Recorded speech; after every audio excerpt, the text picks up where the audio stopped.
ورحمۃ اللہ وبرکاتہ۔ آج ہم بات کریں گے کہ اکثر لوگ یہ کہتے ہیں کہ عالم سے پوچھنا چاہیے، یا اگر کوئی دین کا کام کر رہا ہوتا ہے، دین کی دعوت دے رہا ہوتا ہے، تو اس سے کہا جاتا ہے کیا تم عالم ہو؟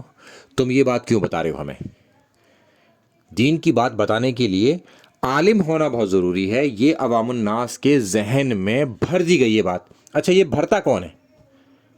یقیناً یہ علماء بھرتے ہیں عوام الناس کے دماغ میں، اور یہ جب سامنے والے سے بات کرتے ہیں تب بھی یہ پوچھتے ہیں اور کہتے ہیں کہ بتاؤ تم عالم ہو کیا، ہم تمہاری بات کیوں مانیں؟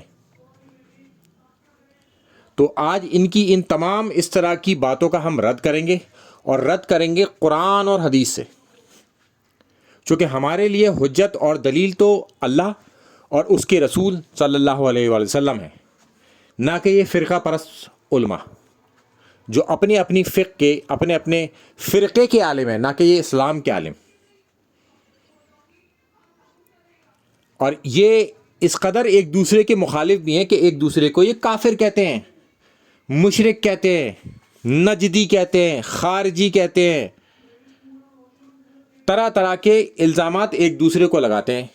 اور ان کی خود کی حیثیت کیا ہوتی ہے کہ ایک فرقے کا عالم دوسرے فرقے کی عوام کی نگاہ میں جاہل ہوتا ہے۔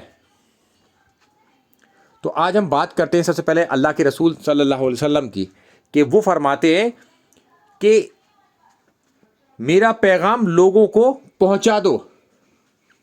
انہوں نے یہ نہیں کہا عالموں میرا پیغام لوگوں تک پہنچا دو۔ پھر وہ کہتے ہیں کہ اگرچہ ایک ہی آیت کیوں نہ ہو، یعنی کہ اگر کسی شخص کو ایک آیت بھی آتی ہو تو وہ آگے بڑھائے اس بات کو، وہ آگے والے لوگوں کو پیغام دے۔ انہوں نے یہ نہیں کہا کہ وہ دیوبند کی فرقے کی ڈگری ہونی چاہیے اس کے پاس، بریلوی کی فرقے کی ڈگری ہونی چاہیے اس کے پاس، یا اہل حدیث یا شیعہ کی فرقے کی ڈگری ہونی چاہیے۔ یہاں ڈگریوں کا کوئی ذکر نہیں۔ اور ساتھ میں اللہ کے رسول صلی اللہ علیہ وسلم نے فرمایا کہ جس نے میری طرف جھوٹ منسوب کر دیا تو پھر وہ اپنا مقام جہنم میں دیکھ لے۔ تو یہ جو علماء بات بتا رہے ہوتے ہیں کہ آپ کے پاس عالمات کی ڈگری ہونی چاہیے، تو پھر ان سے پوچھا جائے کہ یہ اللہ کے رسول صلی اللہ علیہ وسلم نے بتایا تھا کہ عالم ہونا چاہیے بات کو بتانے اور سمجھانے والا؟ اب ہم اس کے آگے چلتے ہیں کہ ہمارے پاس تو یہ دلیل بھی ملتی ہے کہ اگر کوئی جھوٹا شخص، یہاں تک کہ شیطان بھی اگر سچی بات کہہ رہا ہو تو ہم اس کی بات کو مانیں گے، یعنی کہ سچی بات ہی ہمیں قبول کرنی ہے، بھلے ہی وہ جھوٹا ہی کیوں نہ ہو، وہ شیطان ہی کیوں نہ ہو۔ شیطان سے بڑا تو کوئی نہیں ہے نا، اس سے برا تو کوئی نہیں ہے نا برائی کے اعتبار سے۔ اگر وہ بھی سچی بات بتائے گا تو اس کی بات کو بھی ہم قبول کریں گے۔ یہ ایک طویل حدیث کا ٹکڑا ہے، میں نے یہاں پہ لگا دیا، کسی کو شوق ہو تو وہ ہمارے ڈسکرپشن باکس میں اس حدیث کو دیکھ لے۔ تمام چیزیں ہم ڈسکرپشن باکس میں بھی اس کی لگا دیں گے کہ حضرت ابو ہریرہ رضی اللہ تعالیٰ عنہ کو شیطان نے آیت الکرسی کا وظیفہ بتایا، اور اللہ کے رسول صلی اللہ علیہ وسلم نے اسے کنفرم کر دیا کہ ہاں ہے تو یہ جھوٹا مگر بات سچی کہتا ہے۔ اب ہم چلتے ہیں اس کے آگے اور دیکھتے ہیں کہ اللہ تعالیٰ اس معاملے میں کیا کہتا ہے۔ اللہ تعالیٰ کہتا ہے کہ تم ایک بہترین امت ہو جو لوگوں کے لیے پیدا کی گئی ہے، تم انہیں نیکی کا حکم دیتے ہو اور بدی سے یعنی کہ برائی سے روکتے ہو، اور اللہ پر ایمان لاتے ہو۔ تو اللہ تعالیٰ نے یہ کبھی نہیں کہا کہ تم عالم ہو، پہلے تم عالم بن جاؤ دیوبند کے فرقے کے، یا بریلوی کے فرقے کے، یا شیعہ کے فرقے کے، یا اہل حدیث کے فرقے کے، اور پھر تم دعوت دینا۔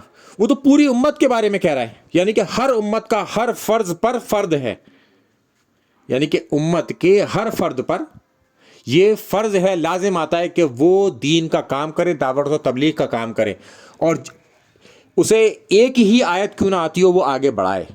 یہاں ڈگریوں کا ذکر ہی کوئی نہیں۔ اور اللہ تعالیٰ فرماتا ہے کہ اہل ایمان بھی، یہ اہل کتاب بھی اگر یہی وہ کام کرتے تو پھر وہ بھی آگے بڑھ جاتے، مگر انہوں نے کیا کیا